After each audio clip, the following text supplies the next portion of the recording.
우리 인사 나누도록 하겠습니다. 주님의 이름으로 사랑하고 축복합니다 하고 주님의 이름으로 사랑하고 축복합니다. 오늘은 예수님께서 들려주신 본문 말씀의 내용을 가지고 그리스도인들의 물질적 가치관에 대해서 함께 살펴보며 은혜를 나누고자 합니다. 요즘 우리 사회의 일각에 급속히 퍼지고 있는 용어가 무엇이냐? 영끌과 비투입니다. 영끌은 영혼까지 끌어모아 부동산에 투자한다는 뜻이고, 비투는 끌어당길 수 있는 한계까지 빚을 내어 주식에 투자한다, 그런 뜻이라고 합니다. 그리고 요즘 미국 사람들에게 선풍적인 인기를 끌고 있는 오징어 게임 드라마에 대한 뒷얘기가 너무도 무성합니다. 물질적 욕망에 병든 한국 사회의 단면을 보여주는 드라마다, 그렇게도 이야기하고 있고요. 혹은 냉혹한 자본주의 실상을 현실감 있게 보여준 드라마다, 그렇게 평하는 사람도 있습니다. 또 오징어 게임은 자유와 공평과 공정이란 구실하에 벌어지는 인간의 존엄성을 파괴하고 부추기는 내용을 담고 있는 저질 드라마다, 그렇게 평가하고 있는 사람들도 있습니다. 여러분 중에 이 드라마를 아마도 보신 분들이 많이 있을 줄 압니다. 여러분은 이 드라마를 보고 어떤 느낌을 받았습니까? 저는 대략 중요 대목만 엮어 편집한 영상을 본 적이 있습니다. 그리고 내린 결론은 우리 그리스도인들은 이 종말의 때에 배금 사상에 결코 굴복하지 말아야 되겠다 하는 생각을 갖게 되었습니다. 종말의 때 나타나는 징조가 무엇이냐? 많은 사람들이 돈을 사랑함으로 물질 우상에 빠진다는 사실입니다. 과거 엘리야 선지자 시대에 이스라엘 백성들이 하나님을 떠나 우상신인 바알을 섬깁니다. 하나님의 백성이 어떻게 우상인 바알과 아세라상을 섬기게 되었을까요? 우상인 바알과 아세라는 물질 축복, 곧 재물의 신을 의미합니다. 당시 이스라엘 백성들이 이 물질 축복, 곧 재물의 신에게 미혹을 받아 하나님을 저버리고 우상인 바알과 아세라를 섬기게 된 것이죠.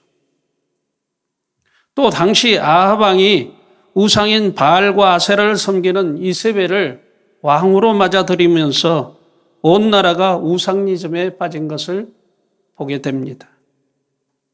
이 같은 엘리야 시대의 상황은 영적으로 오늘 우리가 살아가고 있는 이 종말의 때에 나타날 현상을 말해주기도 합니다.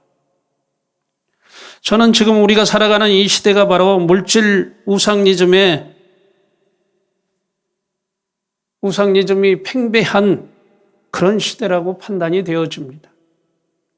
많은 사람이 물질 우상에 사로잡혀 하나님보다 돈을 더 사랑하고 믿음보다 재물을 더 소중히 여기는 그런 삶을 살아갑니다.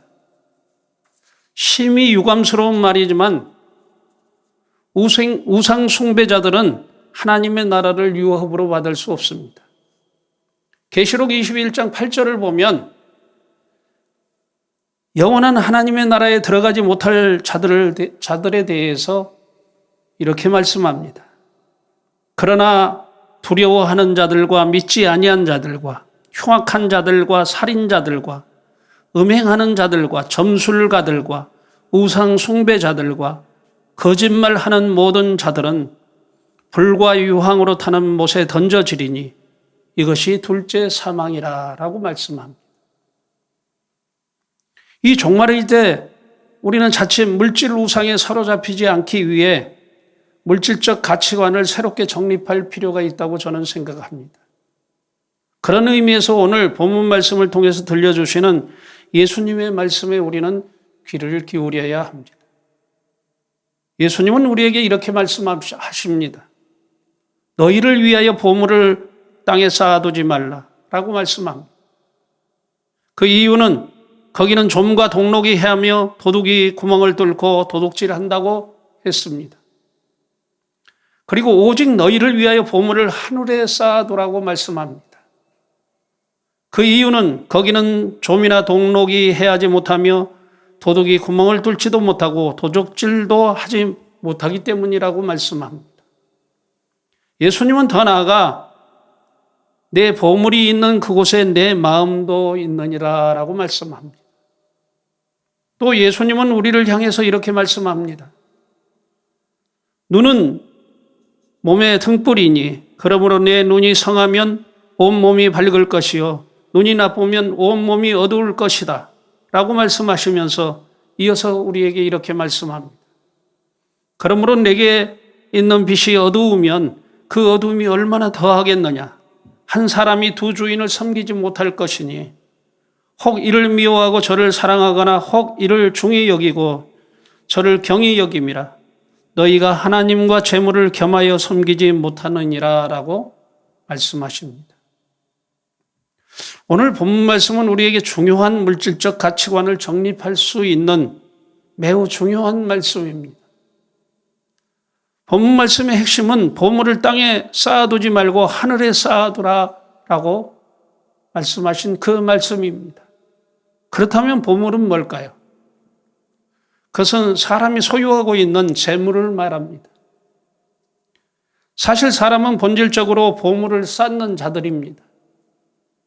문제는 그 보물을 어디에 쌓을 것인가입니다. 많은 사람이 자신의 보물을 땅에 쌓아두기 위해 노력합니다. 그러나 예수님은 그 보물을 하늘에 쌓아두라고 말씀하십니다. 왜 예수님은 보물을 하늘에 쌓아두라고 말씀하시는 걸까요? 첫째로 보물을 땅에 쌓아두는 것은 가장 어리석은 삶이기에 그렇습니다. 사람이 심히 어리석은 것은 삶 가운데 탐심 고 소유욕을 버리지 못한 데 있습니다.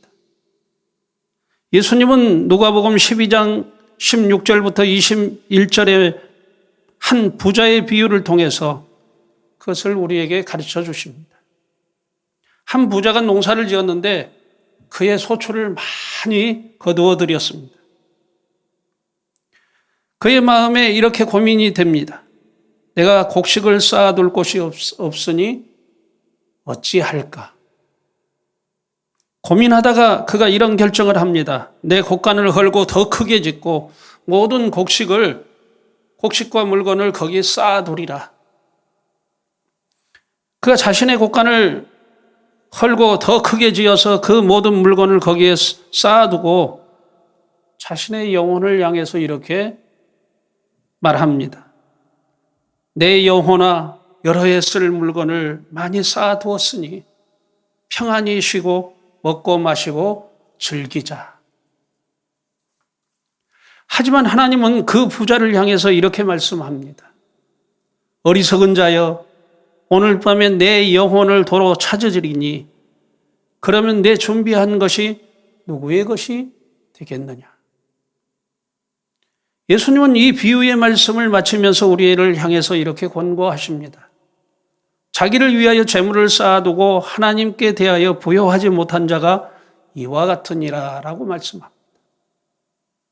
여러분 무슨 말씀일까요?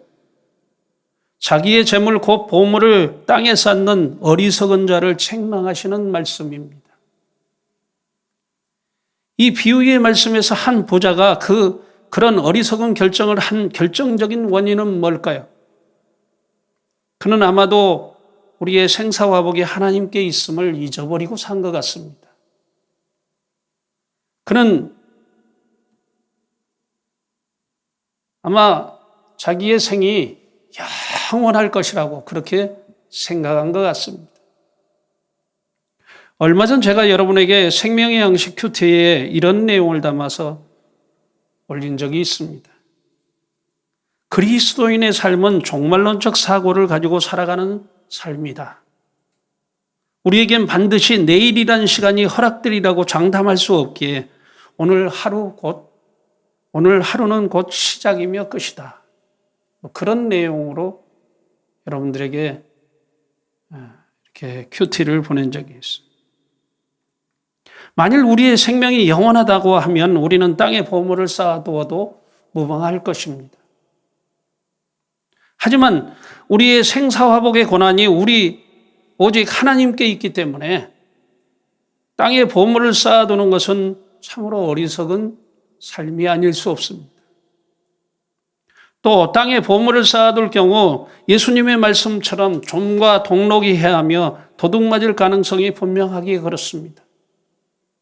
사실 세상에는 영원한 부자도 없고 영원히 가난한 자도 없습니다. 그러기에 우리의 삶이 하나님이 맡기신 청지기의 삶이어야 함을 우리는 깨달아야 합니다. 여러분은 예수님의 권고의 말씀처럼 보물을 하늘에 쌓아두는 지혜로운 자들이 되시기를 예수님의 이름으로 축복합니다.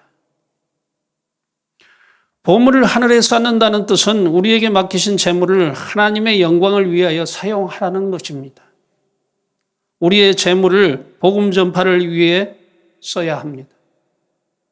그리고 우리의 가난한 이웃을 돌보는 것과 선한 일을 행하기 위해서 그 재물을 사용해야 되는 것이죠. 어제 뉴스를 보니 테슬라 창업주인 일론 머스크의 재산이 약 350조 원으로서 세계 1위의 부회에 올랐다라는 그런 뉴스가 전해지는 것을 제가 보았어요. 여러분은 그 뉴스를 어떻게 접해 주셨는지 모르겠지만 저는 이렇게 생각했습니다. 일론 머스크가 세계 제1의 부자이지만 하나님 나라에서는 제일 가난한 불쌍한 사람이 될 것이다 라는 그런 생각을 금할 수가 없었어요. 왜 그렇습니까? 그가 부를 이 땅에 축적하는 자여서 그렇고 부의 형성 과정이 선하지 못하기 때문에 그렇습니다. 아무리 재산을 많이 모아 쌓아도 그 과정이 선하지 못하면 하나님께는 책망의 대상이 된다라고 하는 말씀입니다. 여러분, 그리스도인은 재물을 모으는 목적이 분명해야 합니다. 언제 어느 때든지 하나님께서 그것을 필요하시다고 하시면 그것을 기꺼이 하나님의 영광을 위해서 사용할 것을 목적 삼아야 합니다. 왜냐? 그 재물이 나를 위한 것이 아니고 주님의 영광을 위해서 내게 잠시 맡기신 것이기 때문에 그렇다는 말씀입니다. 저는 간절히 바라고 소망합니다. 우리 사랑이 넘치는 교회 성도들은 보물을 땅에 쌓아두지 아니하고 하나님이 기뻐하시는 복음 전파와 선한 일에 사용함으로 보물을 하늘에 쌓아두는 지혜로운 성도들이 되시기를 예수님의 이름으로 축복합니다. 왜 예수님은 보물을 하늘에 쌓아두라고 하시는 걸까요? 둘째로 그곳에 마음을 두며 살아가는 일이기에 그렇습니다. 요즘 전 세계 곳곳에서 카타르 월드컵 예선전이 치열하게 펼쳐지고 있습니다. 축구 선수들의 한결같은 소망은 월드컵 무대에 전 세계인들이 주목하는 가운데 자신의 기량을 이렇게 마음껏 발휘해 보는 것을 소망 삼죠. 월드컵에 나가는 것은 축구 선수로서의 명예이기도 하지만 우승 상금으로 걸린 금액이 천문학적인 금액입니다. 본선 출전국에는 약 800만 달러, 96억 원이 지불되고 우승국가에게는 약 3,100만 달러, 361억 원의 상금이 주어지게 됩니다. 그래서 세계 각국의 축구협회는 월드컵 진출과 우승을 로망 삼는 이유가 거기 있습니다. 만일 월드컵 출전국에 대한 보상이나 우승 상금이 거의 없다면 어떨까요? 아마도 월드컵 열기는 시글팅할 겁니다.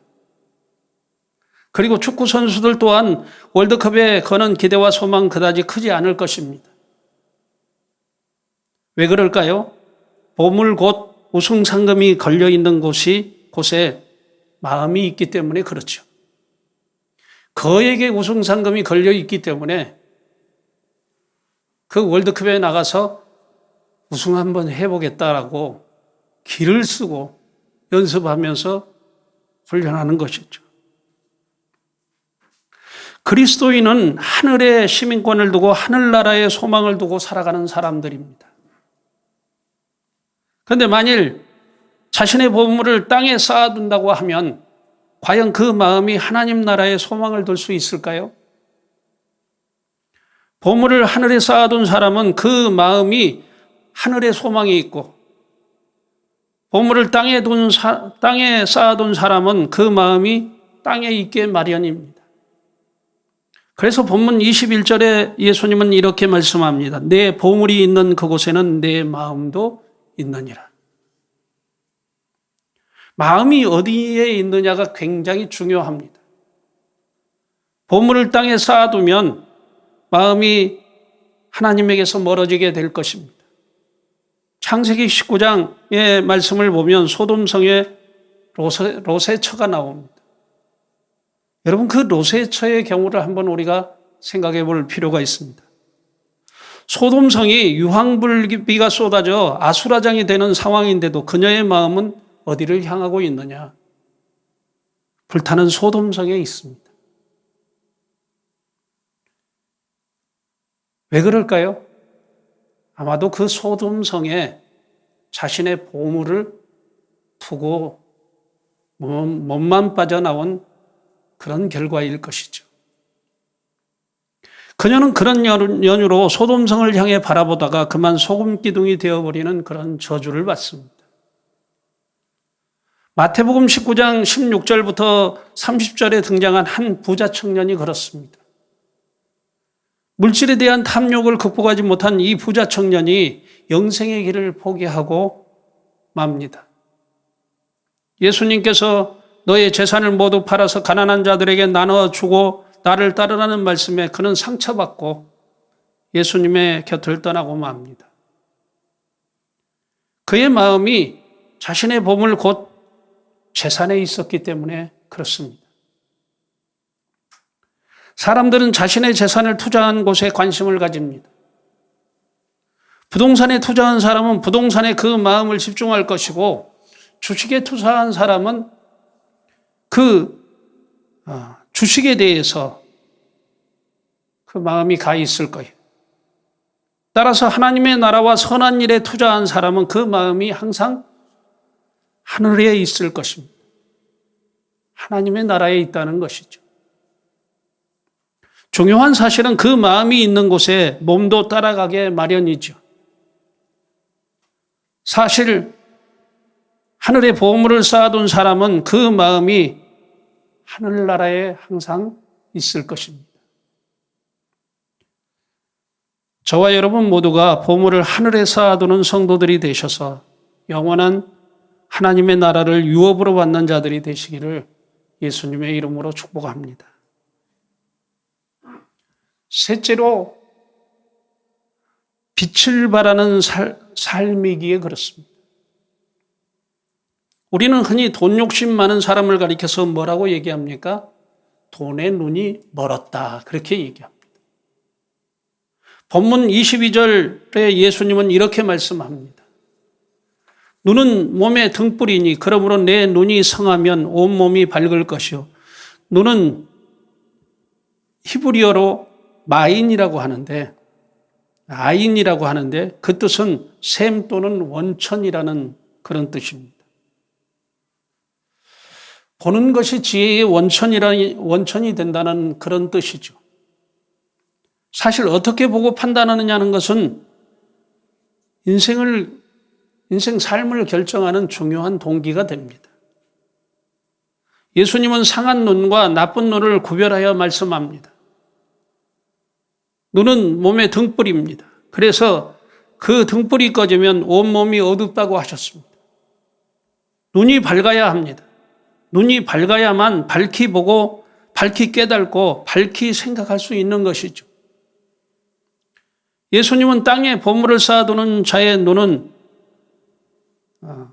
자는 눈이 먼 자라고 말씀하시며 그런 자는 소경으로 이렇게 말씀하고 있습니다. 그리고 하늘에 보물을 쌓아두는 자가 눈이 성한 자라고 예수님은 말씀하죠. 세상의 물질적 욕망을 이기는 자가 하나님 나라의 영생의 축복을 받습니다. 보물을 땅에 쌓아두는 자는 말씀을 들어도 깨닫지 못합니다. 그래서 본문 23절 하반절을 통해서 예수님은 이렇게 우리를 향해서 질문합니다. 내게 있는 빛이 어두우면 그 어둠이 얼마나 더하겠느냐라고 말씀합니다.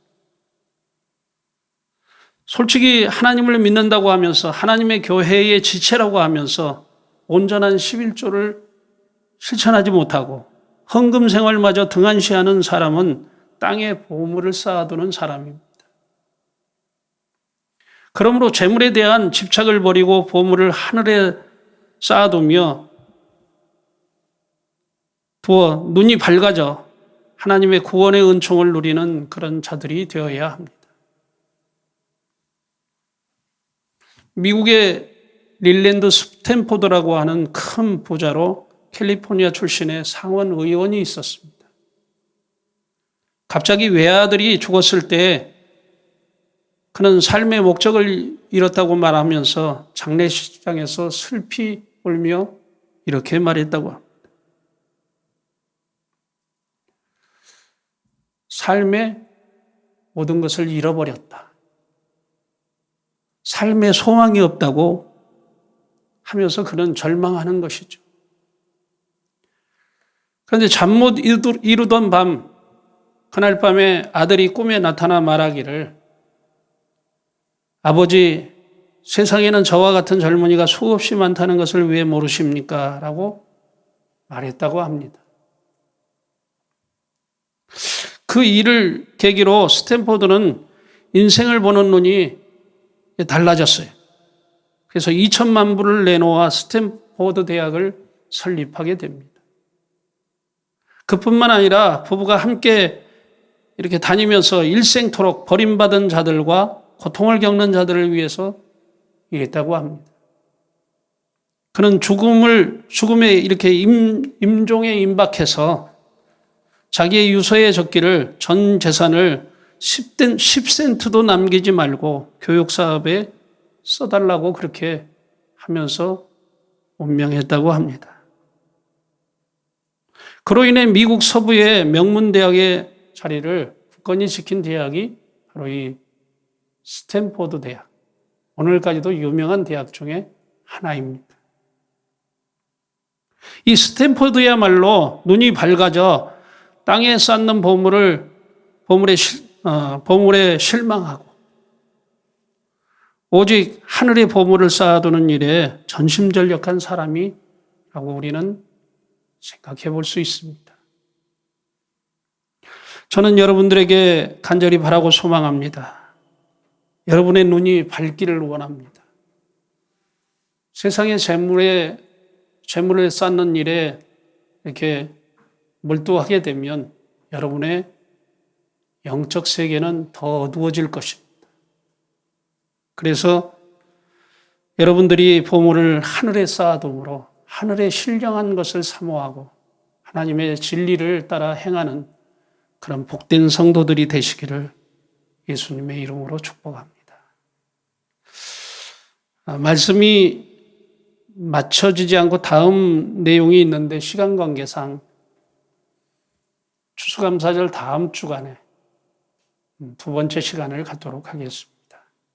기도하겠습니다.